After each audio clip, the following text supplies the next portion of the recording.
Hello, my name is Alexandru Isaincu. I'm part of the University of Polytechnic Timișoara here in Romania, and today I'm just going to talk a little bit about the fracture toughness of PPA and PPAs, which are two types of plastics that are reinforced with glass fibers. As a team, I'm saying team because I'm not working alone on this topic. It's also my colleague, Dan Micota.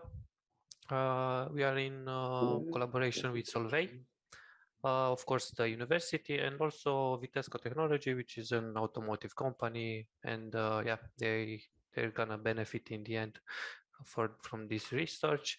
Some main objectives of the overall thesis is just to define these two materials, PPA and PPS, to assess the fiber orientation in terms of strength, rigidity, and fracture toughness, compare the two materials, and in the end validate the material model on an automotive component. Some words about these two material. So PPA is short for polyphthalamide. In this case, is with glass fiber 33%. The PPS comes from polyphenylene sulfide with glass fiber of 40%. You can see here the trade names that you can find on the internet. It's the trade names from Solvay. You can see some different properties here like density. These are just generic.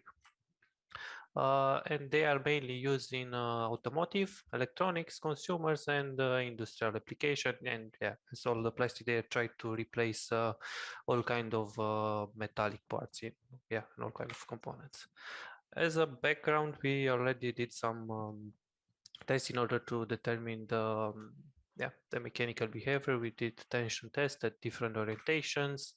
We have some stress strain curves already. You can see at 6 different angles. We already fitted this test data, so we managed to get some predictions and strength prediction and rigidity prediction, but this is a little bit off topic. Mainly this data is used as an input for the toughness. In terms of toughness, we tested two type of probes. So how we call them, so called the bending probes and the tension specimen. Here what is important is mainly the thickness, because you can see for the bending we have higher thickness, 3.2, compared with the test that is tension that is 2 millimeters. This is how they look in reality. We extracted these probes from plaques that were injected. You can see we cut them a different orientation in order to see also the effect of the fiber orientation to this toughness. Just some results for the tension. You can see on the left for PPA and from PPS the breaking force function of the orientation. You can see for smaller angle the breaking force is higher. And we computed here the fracture toughness according to more sources. For the two materials that we have, and we also did like some simulation, in this case in Frank 2D, and we correlate the results obtained analytically with the one from the simulation, and they are quite close, I would say, at least for this tension specimen. For the bending, we tested in so-called mode 1, which is let's say bending, and mode 2, it is mainly shear. Mode 2, we determine the distance and what point we have to only have mode 2.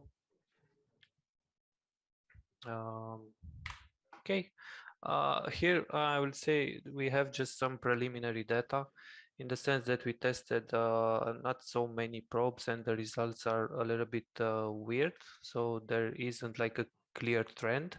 What is here interesting is how they break. For example, the one on the bottom, the so-called PPA at 90 degrees, you can see it's not what usually expect as of breaking. We also dealing also with some more complex simulation in ANSYS. But for now, these are still in work, so we are trying to replicate the test. But yeah, we have some preliminary data, but it looks like our simulation is quite rigid compared with what we got in the test. Some future direction, as I said, we are still planning some additional tests in order to validate in the end the behavior. We are planning also some specimen intention that are a little bit more thick to compare them with the ones with 2 millimeters to see if there are some differences. For the bending probes, we want to determine the y1 and y2, so-called the geometric factors, to compute the k1 and k2, and yeah, validate in the end the two k's obtained from the bending and from the tension, and to see if they are comparable. And yeah, in the near future to do this also in ANSYS and to see this stress intensity factor along the thickness, because there is a high dependency. I mean, there is a high isotropy at the level of the probe. So yeah, it's quite interesting to see how this varies along the thickness. And yeah, that's pretty much it.